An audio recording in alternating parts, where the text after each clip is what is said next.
Friends, ಇದು ಗೋರಿಕಾಯಿ ನೋಡಿ. ಈ ಥರ ಉದ್ದ ಕಟ್ ಮಾಡಿದ್ದೀನಿ 2 ಪೀಸು. ಇದನ್ನು ಉಪ್ಪು ಅರಶಿನ ಹಾಕಿ ಬೇಯಿಸಿಕ್ಕಿದ್ದೀನಿ. ಇದು ಸಂಡಿಗೆ ಮಾಡೋದಕ್ಕೆ. ಇದನ್ನು ಬಿಸಿಲಲ್ಲಿ ಒಂದು ದಿನ 2 ದಿನ ಚೆನ್ನಾಗಿ ಒಣಗಿಸ್ಬೇಕು. ಈ ಥರ ತರಕಾರಿಗಳೆಲ್ಲನೂ ಸಂಡಿಗೆ ಮಾಡ್ಬೋದು. ಈ ಥರ ಉಪ್ಪು ನೀರು ಹಾಕಿ 1/4 ಭಾಗ ಬೇಯಿಸ್ಬಿಟ್ಟು ಬಿಸಿಲಲ್ಲಿ ಒಣಗಿಸಿದೆ. ನಮ್ಗೆ ಯಾವಾಗ ಬೇಕಾದರೂ ಸಂಡಿಗೆ ಮಾಡ್ಕೊಬೋದು. ಬಿಸಿಲು ಟೈಮಲ್ಲೆಲ್ಲ ಮಾಡ್ಕೊಂಬಿಟ್ರೆ ಬೇರೆ ದಿನ ಎಲ್ಲ ಹಂಚ್ಕೊಳಕ್ಕೆ ಏನಾದರೂ ಬೇಕು ಅಂದರೆ ಈ ಥರ ಮಾಡಿಟ್ಕೊಬೋದು. ತುಂಬ ಆರೋಗ್ಯಕ್ಕೂ ಒಳ್ಳೆಯದು. ಇದನ್ನು ಬಗ್ಗಿಸ್ಬಿಟ್ಟು ಬಿಸಿಲಲ್ಲಿ ಚೆನ್ನಾಗಿ ಒಣಗಿಸ್ಬೇಕು. ಹಾಯ್ ಫ್ರೆಂಡ್ಸ್, ಸವಿರುಚಿಗೆ ಸ್ವಾಗತ. ಆಲೂಗಡ್ಡೆ ಸಂಡಿಗೆ ಮಾಡ್ತಾಯಿದ್ದೀನಿ. ಇದು ಸ್ಲೈಸಾಗಿ ಕಟ್ ಮಾಡ್ಕೊಂಡಿದ್ದೀನಿ. ಚೆನ್ನಾಗಿ 2-3 ಸರಿ ತೊಳೆದಿದ್ದೀನಿ. ಇದು ಎಷ್ಟಿದೆಯೋ ಅಷ್ಟೇ ನೀರು ಹಾಕಬೇಕು.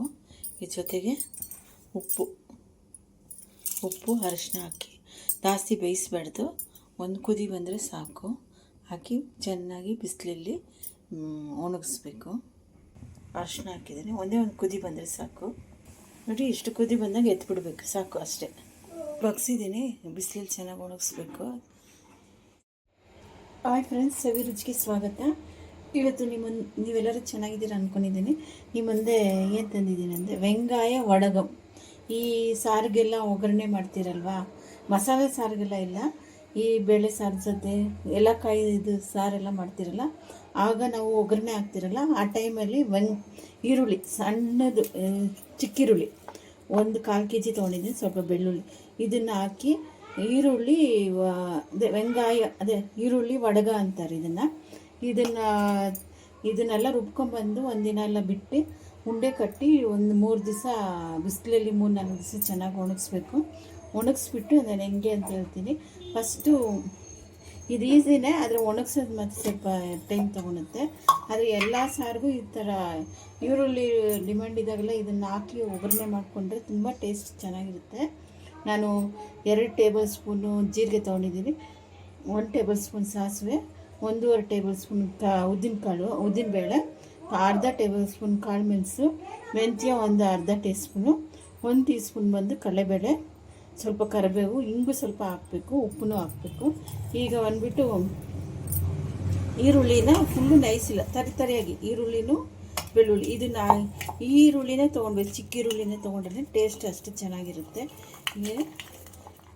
ಹಾಕಿ ಸ್ವಲ್ಪ ತರಿಯಾಗಿ, ನೀರೇನು ಹಾಕೋದು ಬೇಡ, ಹಂಗೆ ರುಬ್ಕೊಂಬರೋಣ. ನೋಡಿ, ಇಷ್ಟು ತರಿಯಾಗಿದ್ದರೆ ಸಾಕು. ನೋಡಿ, ಈ ಥರ ರುಬ್ಕೊಂಬಂದಿದ್ದೀನಿ ನೈಸಾಗಿ. ಈಗ ಇದನ್ನೆಲ್ಲ ಹಾಕ್ಬಿಡೋಣ. ಎಲ್ಲನೂ ಹಿಂಗೆ ಹಾಕ್ತೀರಿ ಅಂದ್ಕೊಂಬೇಡಿ, ಇದೇ ಚೆನ್ನಾಗಿರೋದು. ಇದನ್ನು ಚೆನ್ನಾಗಿ ಬಿಸಿಲಲ್ಲಿ ಒಣಗಿಸ್ಬೇಕು. ಇದ್ರ ಜೊತೆಗೆ ಉಪ್ಪು ಹಾಕಬೇಕು, ಹಿಂಗೆ ಹಾಕಬೇಕು. ಉಪ್ಪು ಹಾಕ್ತಾಯಿದ್ದೀನಿ, ಅರ್ಧ ಟೀ ಸ್ಪೂನ್ ಉಪ್ಪು. ಇಂಗು ಬಂದ್ಬಿಟ್ಟು ಅರ್ಧ ಟೀ ಸ್ಪೂನ್ ಇಂಗು ಹಾಕಿ ಚೆನ್ನಾಗಿ ಮಿಕ್ಸ್ ಮಾಡಿ. ನಾನು ಜಾಸ್ತಿ ಕ್ವಾಂಟಿಟಿ, ಸ್ವಲ್ಪ ಕಮ್ಮಿ ನಿಮ್ಗೆ ತೋರ್ಸೋಕ್ಕೋಸ್ಕರ ಕಮ್ಮಿ ಮಾಡ್ತಾ ಇರೋದು. ಇದು ಎಷ್ಟು ಸಾರಿಗೆಲ್ಲ ಅಷ್ಟು ರುಚಿಯಾಗಿ ಚೆನ್ನಾಗಿರುತ್ತೆ. ಹಾಕಿ ಎಣ್ಣೆ ಹಾಕ್ಬೇಕೀಗ. ನಾನು ಎಳ್ಳೆಣ್ಣೆ ಹಾಕ್ತಾಯಿದ್ದೀನಿ. ಎಳ್ಳೆಣ್ಣೆ 1-2 ಟೇಬಲ್ ಸ್ಪೂನು ಹಾಕಿ ಸಾಕು. ಹಾಕಿ ಚೆನ್ನಾಗಿ ಮಿಕ್ಸ್ ಮಾಡಿ ಒಂದಿನ ಎಲ್ಲ ನೆನೆಯಲಿ. ಹಿಂಗೆ ಹೊರಗಡೆನೆ ಒಂದಿನ ಎಲ್ಲ ನೆನೆಯಲಿ. ನಾಳೆ ಹಿಂಗೆ ಮಾಡೋದು ಅಂತ ತೋರಿಸ್ತೀನಿ. ನೋಡಿ, ಪ್ಲೇಟ್ ಮುಚ್ತಾಯಿದ್ದೀನಿ. ಒಂದಿನ ಎಲ್ಲ ಬಿಡಬೇಕು. ನೋಡಿ, ತಾಳಿಪು ವಡಗ ಅಂತಿರಲ್ಲ, ಅದು ರೆಡಿಯಾಗಿದೆ. ಇದು ನಾವು ಸಾರಿಗೆಲ್ಲ ಒಗ್ಗರಣೆ ಸಾಸಿವೆ ಎಲ್ಲ ಹಾಕ್ತಿರಲ್ಲ, ಅದ್ರ ಬದಲು ಇದನ್ನು ಅರ್ಧ ಮಾಡಿ ನೋಡಿ, ಒಂದು 10-15 ದಿನ ಒಣಗಿಸೋದಕ್ಕೆ ಈ ಥರ ಆಯಿತು. 1 ವರ್ಷವರೆಗೂ ಇಟ್ಕೊಂಡ್ರೆ ಏನೂ ಆಗೋದಿಲ್ಲ. ಇದಷ್ಟು ಅದೇ ಒಗ್ಗರಣೆ ಹಾಕ್ದಾಗೆಲ್ಲ, ಚಿಕನ್ ಮಟನ್ಗೆಲ್ಲ ಈ ಥರ ಸಾರು ಒಗ್ಗರಣೆ ಅದಕ್ಕೆಲ್ಲ ಹಾಕ್ದಾಗೆಲ್ಲ ಇದನ್ನು ಒಗ್ಗರಣೆ ಹಾಕಿದ್ರೆ ಇದೇನು ಹಾಕೋದು ಬೇಡ. ಇದನ್ನು ಒಂದು ಅರ್ಧ ಹಾಕ್ಬಿಟ್ಟು ಎಣ್ಣೆ ಹಾಕ್ಬಿಟ್ಟು ಒಗ್ಗರಣೆ ಹಾಕಿ ಸಾರಿಗೆ ಹಾಕಿದ್ರೆ ಅಷ್ಟೇ ಟೇಸ್ಟಾಗಿರುತ್ತೆ. ಸಾರು ಮಾಡಿಲ್ಲ, ಈ ಥರ ಎಲ್ಲ ನೀವು ರೆಡಿ ಮಾಡಿಕೊಂಡು ಇಟ್ಕೊಬೋದು, ಅಷ್ಟೇ ಟೇಸ್ಟಾಗಿರುತ್ತೆ. ಆಮೇಲೆ ಇದು ಆಲೂಗಡ್ಡೆ ಇದು ಸಂಡಿಗೆ ಅಂತಾರಲ್ಲ, ಅದನ್ನು ನೋಡಿ ಚೆನ್ನಾಗಿ ಒಣಗಿದೆ. ಎಣ್ಣೆಲಿ ಹಾಕ್ಕೊಂಡು ಕರ್ಕೊಂಡು ತಿನ್ಬೋದು. ಅದ್ರ ಜೊತೆಗೇ ಗೋರಿಕಾಯಿನೂ ಅದನ್ನು ಎಣ್ಣೆಗೆ ಹಾಕ್ಕೊಂಡು ಕರ್ಕೊಂಡು ತಿನ್ಬೋದು.